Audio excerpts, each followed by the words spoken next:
салом тамошобинони гиромӣ, хулосаи хабарҳои муҳими 7 майи тоҷикистон ва минтақаро аз пойгоҳи хабарии бомдод бароятон пешкаш мекунем. шурӯъ мекунем аз як нигоҳи кӯтоҳ ба сархати хабари муҳими рӯз дар ин барнома. толибон раҳбари ансоруллоҳ Маҳди Арсалонро бо иттиҳоми ҳамкорӣ бо Доиш дастгир карданд. боздошти табиби ёрии таъҷилӣ дар робита ба марги як духтари 17-сола. 1 гектар замини мактабро фурӯхт. парванда зидди раиси идораи зидди малахи хатлон баъди танқиди президент. тирпаронӣ дар канори Бишкек, як террорист кушта шуд, 2 афсар ҷароҳат бардоштанд. дар Тоҷикистон бешиноснома фурӯхтани силитеро низ манъ карданд. шаби 17 ба 18 май хатари борону жола ва селу ярч зиёд аст. эҳтиёт кунед. розанӣ дар Фархор ва қаллобӣ дар Рӯдакӣ. ва акнун тафсилоти хабарҳо.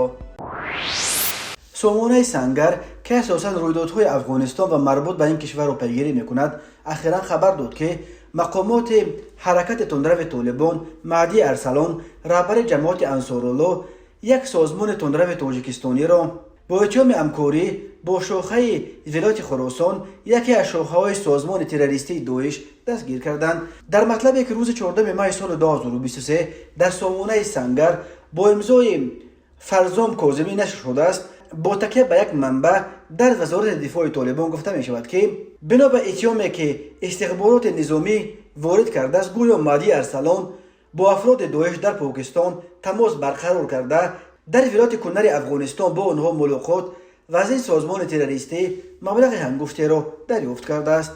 таздиқи ин маълумот тавассути манобеи дигар муяссар нашудааст, вале манбаи Сангар иддао дорад ки Арсалон бо ин маблағ ба шимоли Афғонистон омада, аз тоҷирони силоҳ дар Бадахшону Тахор ва Қундуз силоҳҳои мухталиф назири М4 РПГ ва муҳимот харидорӣ намуда, дар ҳоли таҷҳизоти нирӯҳояш дар волусфолии янги қалъаи вилояти Тахору имом соҳиби вилояти Қундуз дар худи шаҳри Қундуз буд.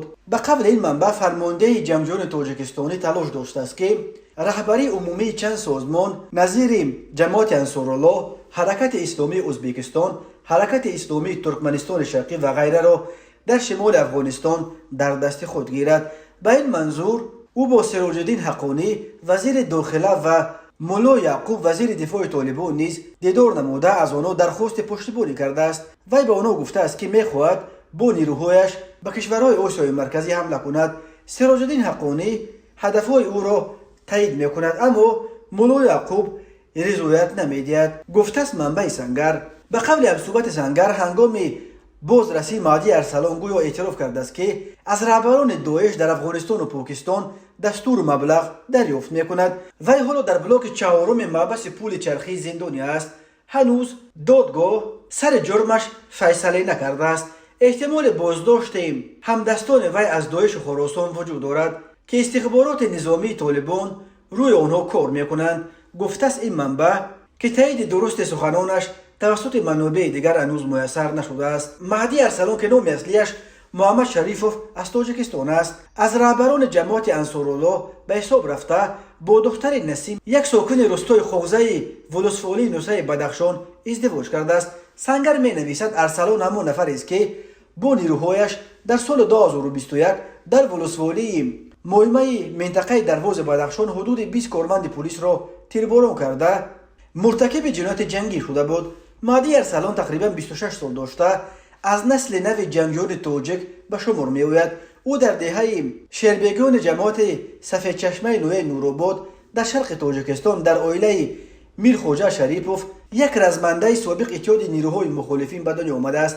падари ӯ ки Амриддин Табаров, асосгузори ҷамоати Ансоруллоҳ, риштаи қудоӣ дошт, соли 2011 дар ҷараёни ҳамлаи зидди гурӯҳи Мулло Абдуллоҳ Раимов дар водии Рашт кушта шуд.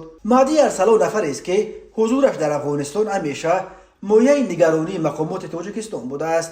ва ин нигарониҳо баъди дар он сӯи омӯ ба қудрат расидани ҳампаймонҳои Арсалон аз ҷунбиши Толибони Афғонистон бештар шудааст.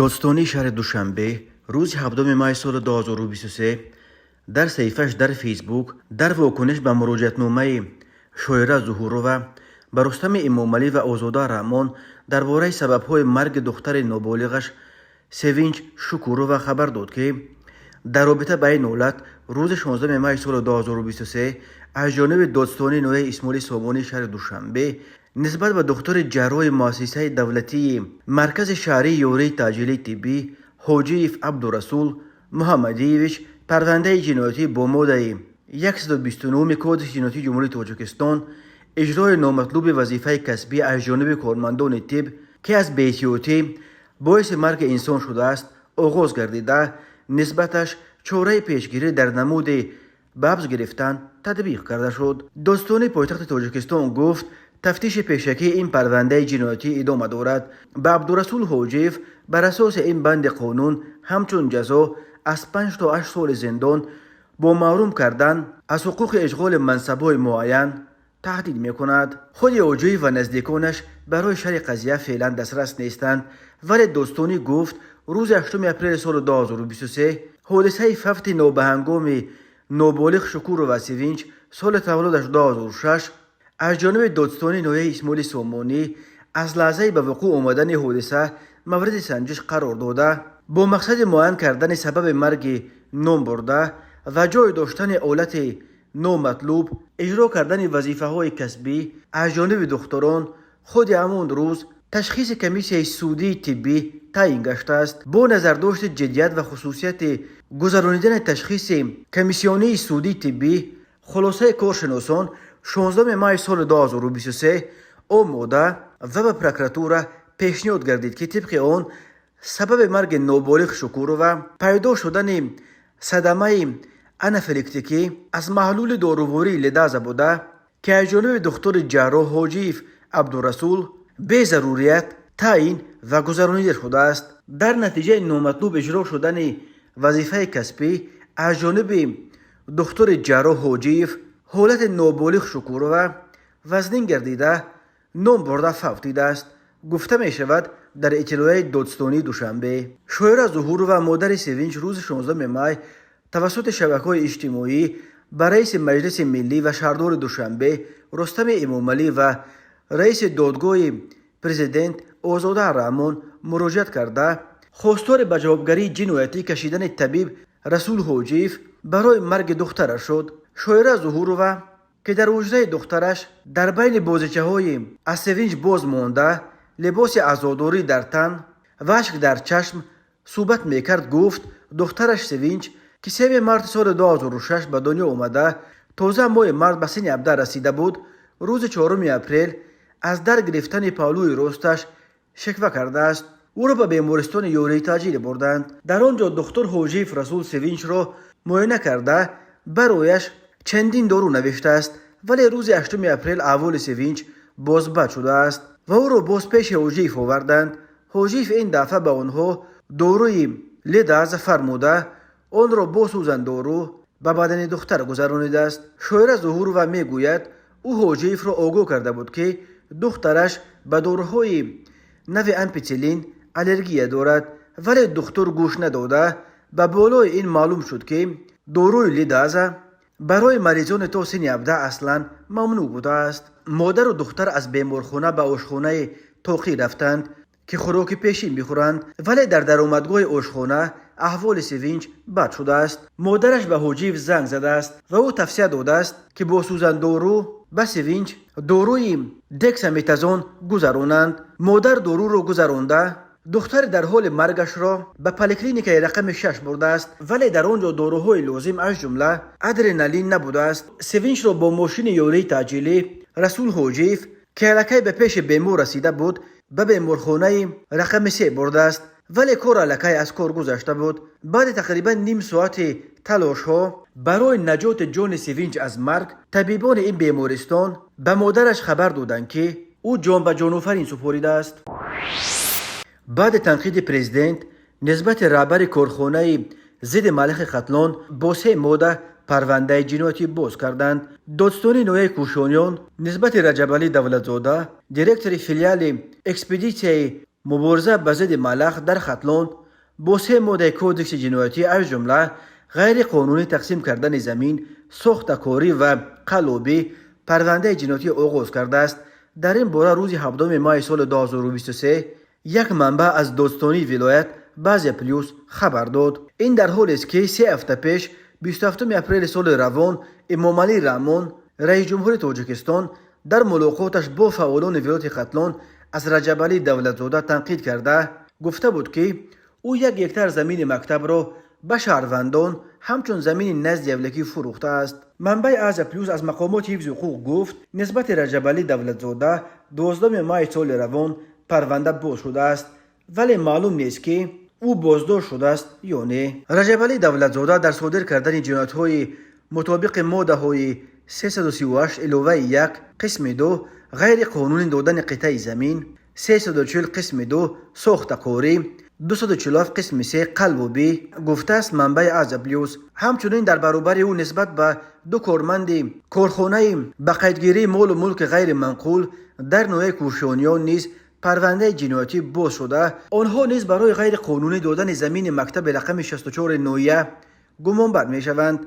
باید گفت که امامعلی رحمان روز 27 اپریل سال 2023 در نویه دنغره از قانون ویرانکنی ها در سمت زمین در قلمرو ولایت ختلان ایراد گرفته و گفت تا 1 سال و 3 ماه سپری شده در ولایت ختلان 7392 حالت قانون ویرانکنی آشکار گردیده 3977 نفر به جوابگری مادی، انتظامی و ماموری کشیده شدند. پرزیدنت علاوه کرد که در عموم 21 هکتار زمین مکتب‌ها در ولایت ختلان خودسرانه اشغال و غیر قانونی تقسیم شدند. این بار اول نیست که در پی تنقید پرزیدنت منصبداران یا خدمتیان دولتی از کار رانده شده در بعضی ایالت‌ها نسبتشان پرونده جنایتی باز می‌کنند.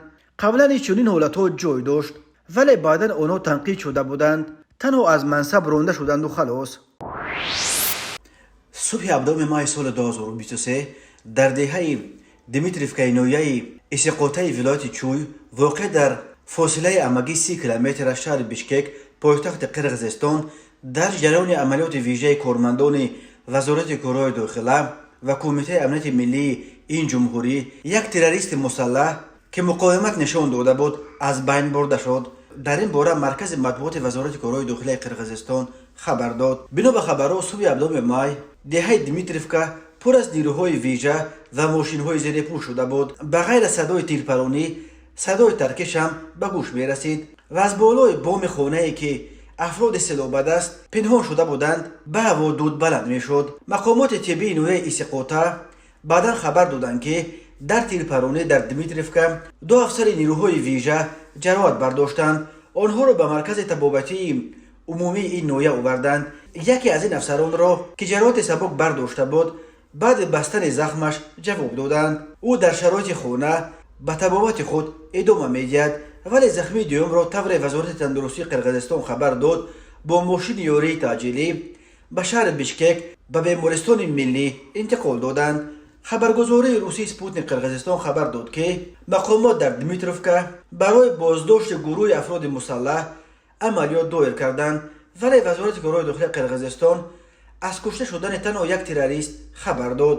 درباره شخصیت این نفر کشته شده و به کدام گروه ربط داشتن او معلومات در دست نیست. سپوتنیک توانسته است با یک ساکن دیمیتروفکا که خانه‌اش را چند روز پیش به آن مرد اجاره داده بود صحبت کردند. این زن نقل کرده است که آن مرد خود را ساکن اوش میگفت و 3 روز پیش به دیمیتروفکا آمده خانه او را اجاره گرفت. وی گفت در اینجا مدت طولانی ایستاده نیست و زنش را هم از اوش میآورد ولی وی به ما شناسنامه یا یگان حجت دیگر نشان نداد. ما نمیدانستیم که او کیست. حالا ببینید که از پشت این اجاره نشین خانه ما به کامی آتش رفت. نقل کرده است این زن که به وقت بعدش خانه خود را به یک مرد کاملا ناشناس و حتی حجت‌های او را نپرسیده به اجاره داده است. از بس که این خانه در بین بنای اداره جماعت و مدرسه زنانه جایگیر شده بود برخی ساکنان گمان می‌زنند که جنایتکاران می‌توانند در مدرسه پنهان شده طالب علمان را گروگان بگیرند ولی این گمان تصدیق نشد. در اداره مسلمانان یا مفتیات قرقیزستان گفتند که دختران طالب علم را به صورت عاجل به مکان امن کوچانیدند. بنا به خبرها تقریبا ساعت 13:30 به وقت محلی ماشین‌های حربی دهه دیمیتروفکا را ترک کردند و عملیات ویژه با همین تمام شد. در جای حادثه تنها مفتشان و سپیورها باقی ماندند. درباره که بودن نفری که در دمیتروفکا کشته شد تا حال یگان اطلاع به دست نرسیده است.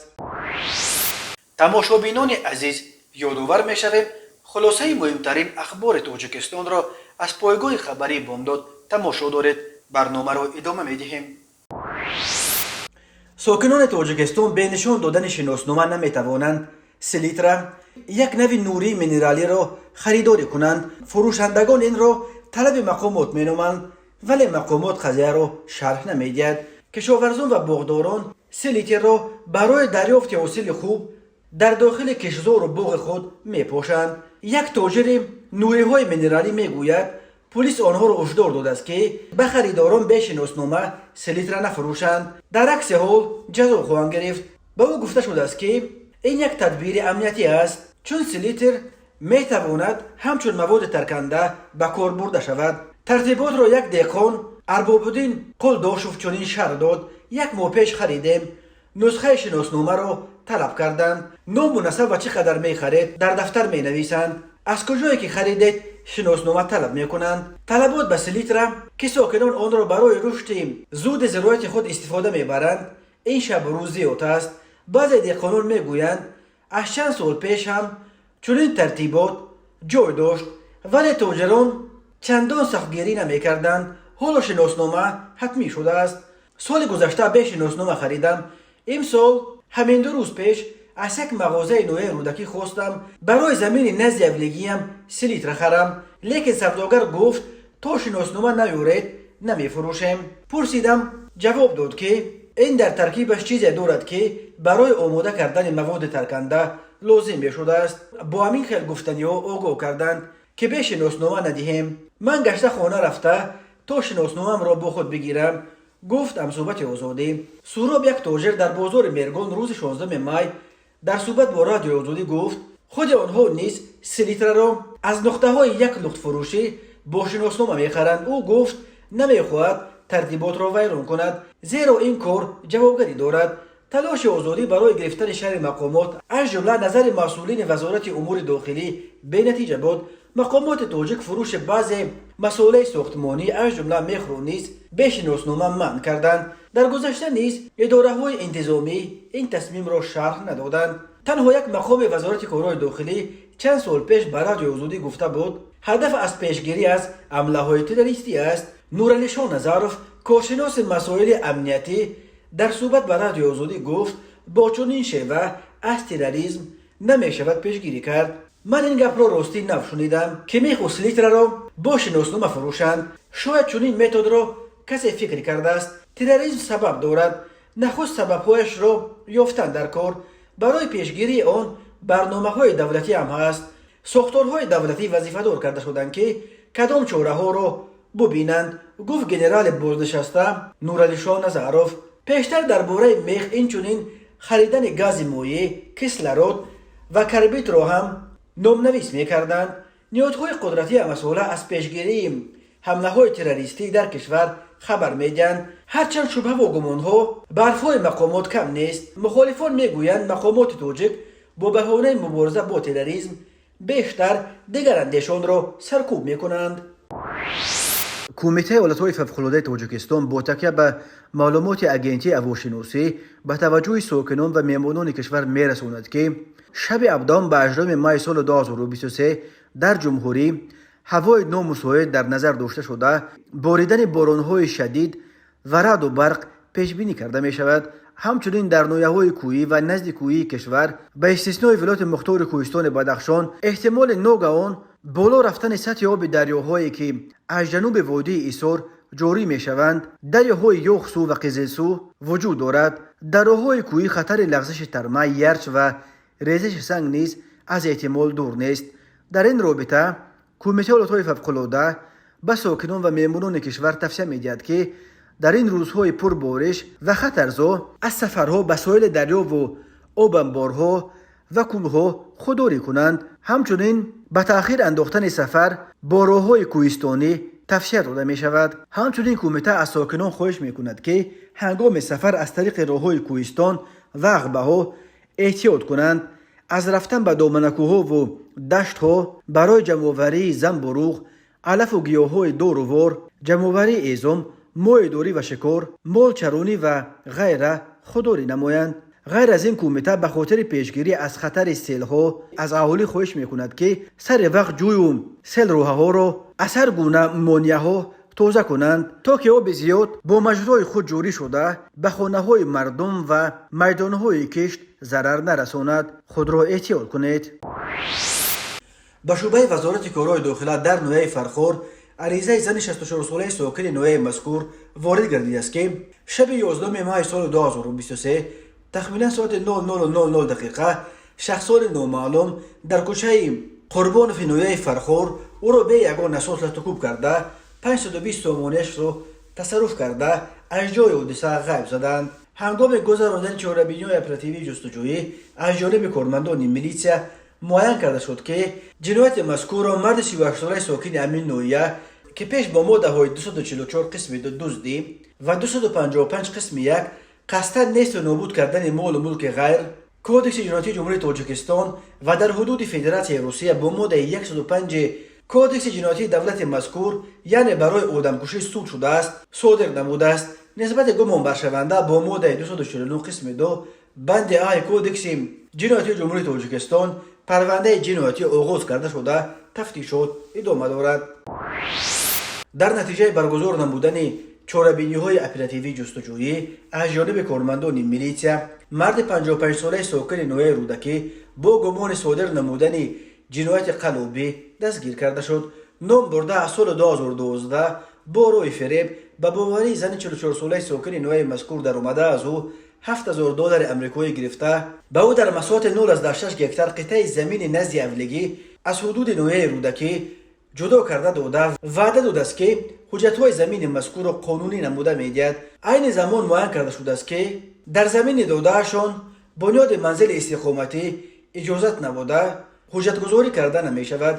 نسبت گمان برشونده پرونده جنایتی با ماده 247 قسم 4 بند به کودکس جنایتی جمهوری تاجیکستان آغاز کرده شده تفتیشات ادامه دارد. تماشابینان عزیز و گرامی، این بود مرور به خلاصه چند خبر مهم امروز تاجیکستان. خبر و گزارش‌های بیشتر از تاجیکستان و درباره تاجیکستان و اطراف آن را در سامانه پایگاه خبری بامداد در این نشانه پیگیری نمایید: www.bamdad.com. خوش باشید.